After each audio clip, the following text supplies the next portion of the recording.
ایک گاؤں میں ایک ضعیف خاتون رہتی تھی۔ اس کی ایک بہت ہی خوبصورت بیٹی تھی۔ اسے چیریز اس قدر پسند تھی کہ اسے لگتا تھا کہ بس اور کچھ کھانے کی ضرورت ہی نہیں، صبح ہو یا شام مجھے بس چیریز ہی چاہیے۔ اب تو تمام لوگ بھی اسے چیری ہی پکارنے لگے تھے۔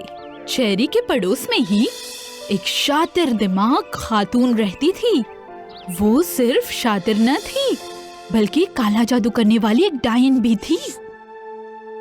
اور ہاں، اس کے گھر کے باغیچے میں چیریز کے پیڑ چیریز سے لبالب بھرے ہوئے تھے۔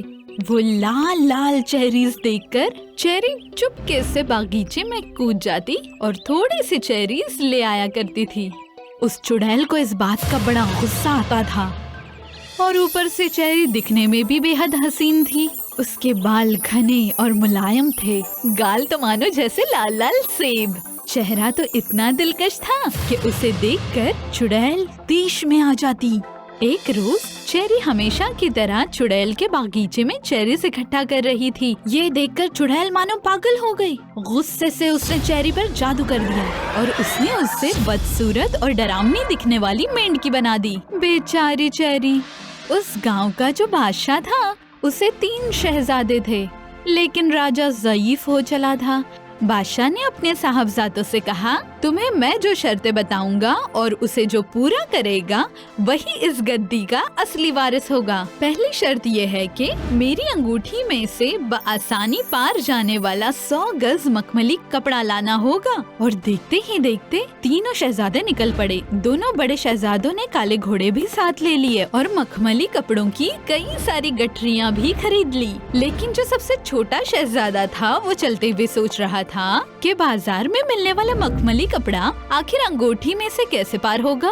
وہ کافی دور تک چلتا رہا، کئی جگہوں پر اس نے تلاش کیا پر ہاتھ کچھ نہ لگا۔ تھک ہار کر آخر وہ ایک ندی کنارے بیٹھ گیا۔ تب پتا ہے کیا ہوا؟ تالاب سے ایک مینڈکی اچھل کر اس کے روبرو آ گئی اور فرمایا، آخر کیا مسئلہ ہے؟ بڑے پریشان نظر آ رہے ہو۔ میٹھی سی آواز سن کر شہزادے نے مڑ کر دیکھا۔ او بی مینڈکی، تم میری کیا مدد کرو گی؟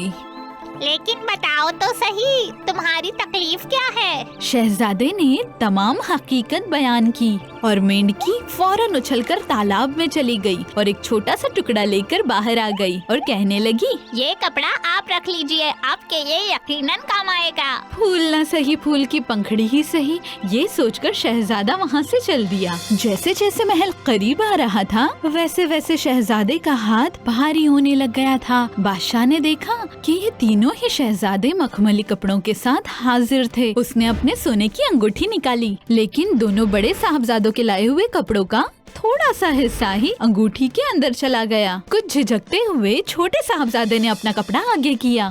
اتنا صاف ستھرا مخملی کپڑا دیکھ کر سارے درباری حیران رہ گئے۔ بادشاہ کی انگوٹھی سے وہ کپڑا بآسانی پار ہو گیا۔ خوش، ایک شرط تو پوری ہوئی۔ شہزادے نے سوچا، اب بادشاہ نے اپنی دوسری شرط بتائی کہ اب مجھے اتنا چھوٹا کتا چاہیے جو اخروٹ میں سما جائے۔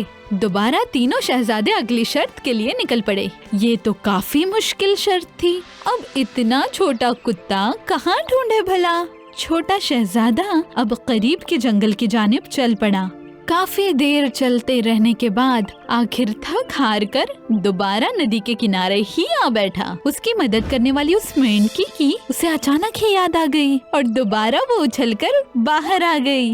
اور راجکمار، تم کیوں افسردہ لگ رہے ہو؟ شہزادے نے تمام داستان سنائی۔ رکو، ہم دوبارہ کوشش کر کے دیکھتے ہیں۔ یوں کہہ کر وہ دوبارہ پانی میں چلی گئی اور ایک سوکھا ہوا پھل لے کر وہ باہر آ گئی۔ کہنے لگی، یہ لو، محل جا کر اسے توڑ دو اور پھر معجزہ دیکھو۔ شہزادہ بخوشی وہاں سے چلا گیا۔ بڑے شہزادوں نے سارا گاؤں گھوم کر کئی سارے کتے کے بچے اکٹھا کیے، لیکن اس کا کوئی فائدہ نہ ہوا۔